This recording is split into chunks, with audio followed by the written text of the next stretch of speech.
Son las 9:20 y uno de los problemas o una de las instituciones que sí deben seguir funcionando son las aduanas, porque obviamente tienen que seguir llegando los productos que necesitamos, entre ellos de alimentación y también productos farmacéuticos. No se puede cortar la red de abastecimiento, pero en algunos casos parece que están aprovechando para hacer trabajos que no son indispensables. Está con nosotros el señor Jorge Delgado, presidente de la Asociación de Instituciones de Microfinanzas de ASOMIF Perú. Vamos a hablar sobre las aduanas dentro de un momento, pero con él vamos a conversar sobre los proyectos de ley que atentan contra las microfinancieras.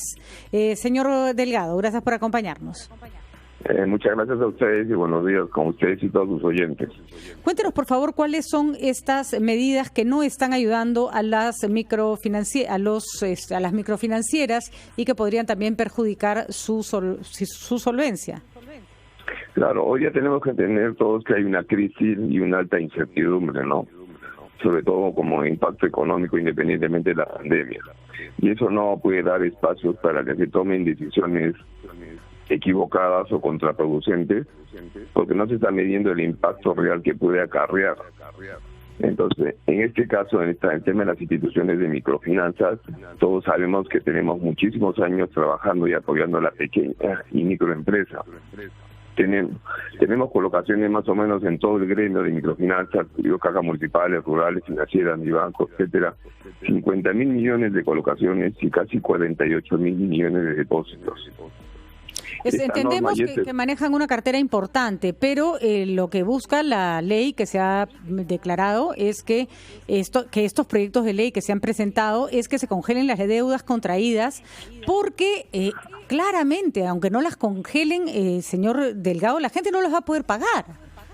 Exactamente, a eso iba, pero quería dar en principio un contexto de la magnitud del tema, porque realmente este proyecto de ley lo que va a hacer simplemente es que si durante este época de cuarentena, cuando termine, que consideramos que de repente puede ampliarse, hay un efecto nocivo para la mayoría de los peruanos, en especial a las instituciones de microfinanzas y nuestros clientes, las pymes, porque se va a generar un efecto dominó, porque pone en riesgo el flujo de créditos en la economía. Y me explico. Las instituciones microfinancieras y el sistema financiero en general cobran intereses por los préstamos que dan, pero también al mismo tiempo tenemos que pagar los intereses a nuestros depositantes, sea ahorros o sea depositantes a plazo.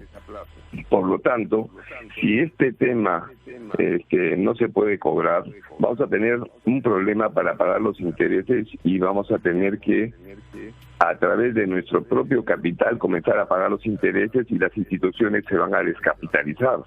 Por lo tanto, podemos pasar a una situación sumamente riesgosa, complicada, insostenible. ¿Pero qué proponen, señor Delgado? Insisto, no le puede cobrar usted a gente que no le puede pagar, aunque el gobierno le pusiera, aunque se aprobaran estos proyectos de ley presentados, igual tendría el mismo problema, solo que la fuente sería otra, ¿no? De acuerdo, por eso estoy haciendo un tema paulatino para contestarle. Por eso que el ente regulador, el Ministerio Superintendencia de Seguros, el BCR, el Ministerio de Economía, las instituciones de microfinanzas y sistema financiero, hay un oficio donde se está reprogramando las deudas de los clientes para evitar justamente esta situación.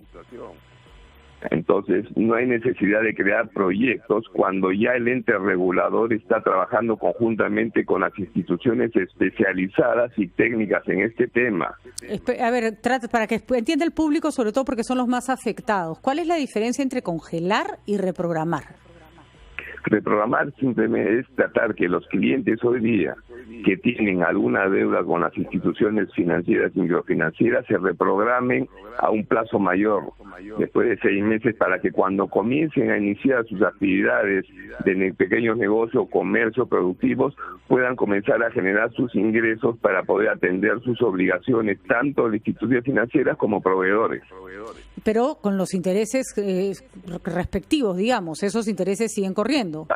Así es. Porque las instituciones tenemos que generar justamente, todos tenemos que entender que las instituciones somos intermediarios financieros. Nosotros captamos fondos del público para colocar fondos a nuestros clientes, que son las pequeñas empresas y microempresas. De esos recursos salen los intereses para pagar a los ahorristas. Entendemos cómo funciona el sistema financiero. En el caso del congelamiento, los intereses tampoco correrían, eso es lo que les preocupa. Claro, no se cobrarían, entonces tenemos ese gran problema y eso puede generar una inestabilidad financiera.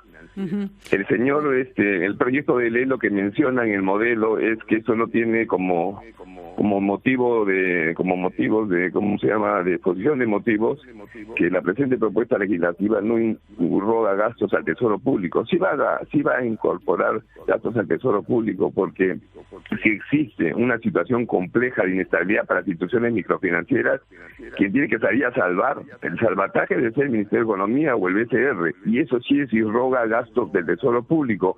Por eso que tenemos que tener la prudencia de que tenemos que tener tranquilidad, que las reprogramaciones están cubriendo esos espacios que se están viendo día a día con los ejecutivos, la superintendencia, el Ministerio de Economía, el BCR, porque se tiene que atacar día a día. Esto no es un tema de una norma. Entendemos la preocupación y hay que ver que no salga más cara la lavada que la camisa, porque si es que quiebra el sistema financiero, esas personas también pierden su dinero. Pero la pregunta es, en la reprogramación, quiere decir que las personas no van a pagar ahora. ¿Cuánto tiempo se puede dar para que corra la deuda y se empiece a pagar más tardíamente? Es decir, ¿cuánto margen tendrían las personas? Así de hasta 6 meses, ahí tenemos la norma, está clara, está publicada, tiene 6 meses, las reprogramaciones, va a consistir, cada institución tomará sus decisiones 90, 120, 180, pero son hasta 6 meses, como se hizo igual que en el FEN, el fenómeno del niño. Entonces no estamos descubriendo nada nuevo, esto se está haciendo y ya se hizo. De acuerdo, pero comprenderá usted que el impacto es mucho mayor en términos económicos esta vez. Están los proyectos, está el proyecto ahí, hay que ver qué ocurre. El ente encargado de dictaminar cuál es la realidad, cuál es la condición es la Superintendencia de Banca y Seguros, y busquemos una situación intermedia, señor Delgado. No, de acuerdo, pero lo importante también es que cuando se generen estos proyectos de ley, tienen que invitar y compartir con las instituciones que manejan estos temas. No se puede, independientemente de la superintendencia del Ministerio de Economía, a los gremios de microfinanzas, de las instituciones, todavía son proyectos, vamos a aportar. ¿no? Todavía son proyectos. Pero tenemos, y por pero lo siempre tanto, es bueno anticiparnos, hay que anticiparnos. Muy bien, no señor. Sacar proyectos. Muy bien, señor Delgado, presidente de la Asociación de Instituciones de Microfinanzas, ASOMIF del Perú. Estamos hablando de las cajas, estamos hablando de entidades más pequeñas que los bancos, que podrían tener mayor riesgo de quebrar, hay que decirlo con todas sus letras. Creo que la posición del señor Delgado es interesante, hay que contrastarla con lo que se necesita.